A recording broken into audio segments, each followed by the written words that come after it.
2021. Oye to the World. Rioting continues at the North Pole. The North Pole has experienced its eighth and most violent night of rioting. Moses Maccabee, the elder statesman of the Jewish elves and longtime business advisor to Santa Claus, was quoted as saying, "In the words of Charleston Heston, let my people go." Originally, Santa brought the Jewish elves from Long Island to the Pole because he needed accountants to keep the books, lawyers to defend Santa in product liability cases, and doctors to heal and take care of the other elves. Although they were a minority, the Jewish elves tried to assimilate, but they felt they weren't always welcomed by the other elves. Due to their lack of mechanical skills, they were not required to work on the assembly line or in any of Santa's sweatshops, and the rest of the elves resented them for it. In addition, it was rumored that they controlled both the piggy bank and the daily newspaper, the Just Claus. In the beginning, Santa and the Jewish elves had a great working relationship, and Santa relied heavily on their business acumen and wisdom. However, Moses began to notice a change in Santa after the Easter Bunny visited the North Pole. When it was passed over for a position on Santa's board of directors and the Easter Bunny was elected instead, Moses was positive that the bunny was talking smack about him. The Jewish elves started to hold clandestine meetings to air their grievances and try to find a resolution. However, Santa had heard whisperings of their discontent and had Scout, his elf on the shelf, spy on them and report back. When the Jewish elves found out, they were indignant and demanded to see the big man himself. The timing was terrible. Santa had more pressing problems to deal with. Ever since they started offering free shipping, Amazon Prime had become a major competitor and was cutting into Santa's bottom line. Forced to trim the fat in shipping expenses, Santa was preoccupied about what to do with the reindeer that did not accept his early retirement package. He simply didn't have the time or patience to listen to Moses' complaints. Santa was savvy.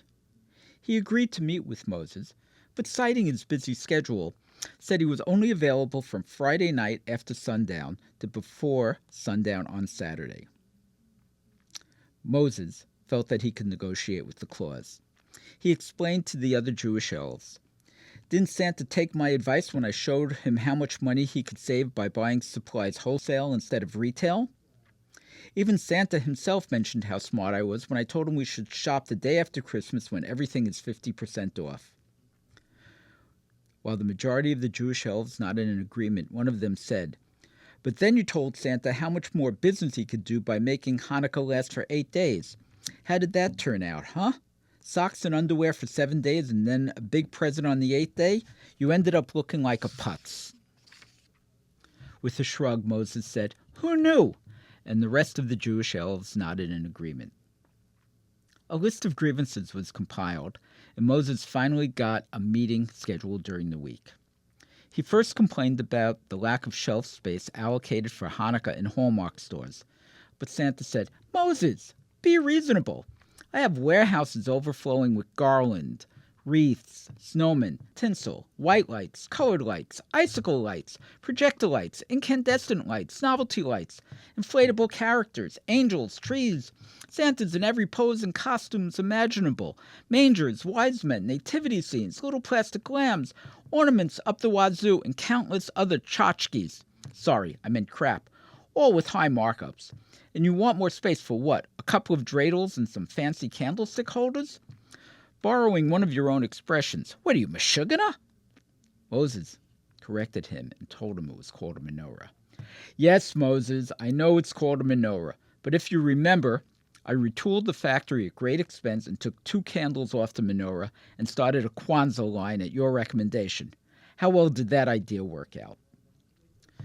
Moses muttered something about the urban market, but decided not to press the point. "What else?" asked Santa. "Mr. Claus, can you do something about the food? It's been reindeer meat every day lately, and we aren't sure if it's kosher."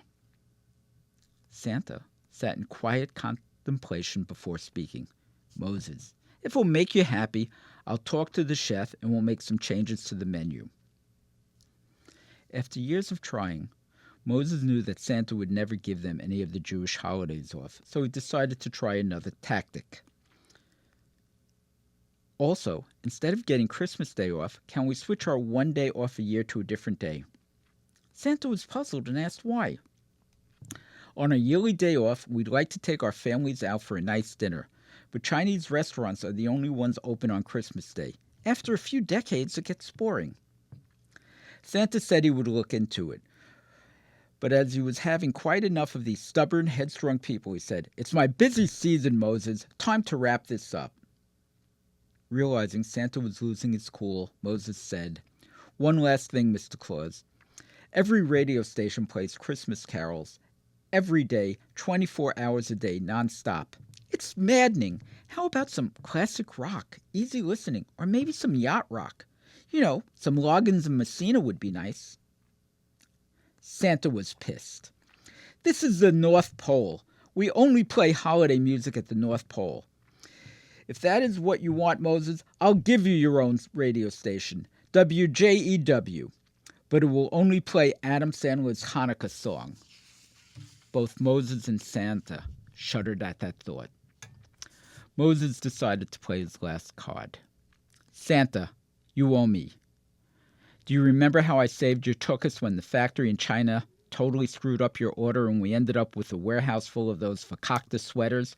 It was me, Moses Maccabee, who came up with the idea of holding a contest to unload all those sweaters. Now we are back-ordered on these popular monstrosities, and better yet, the uglier the sweater, the greater our profit margin." Santa tried to smooth things over. Eager to end the meeting, "Moses, it's the holiday season. Get into the spirit. Peace on earth. Goodwill to men. Be merry. Happy holidays," and all of that other drivel my PR department pumps out. Later that day, Moses reported back to the Jewish elves and told them to wait and see how things play out. That night at dinner, true to his word, Santa had spoken to the chef and the menu was changed. An extravagant seafood tower was placed on every table, including lobsters, shrimp, clams, and an array of every other shellfish and mollusk, none of which was kosher. Moses knew then that nothing was ever going to change. With defiance and bravado, he said, "Enough is enough. There is no joy to the world. Instead, let there be Oye to the world." And the rioting began.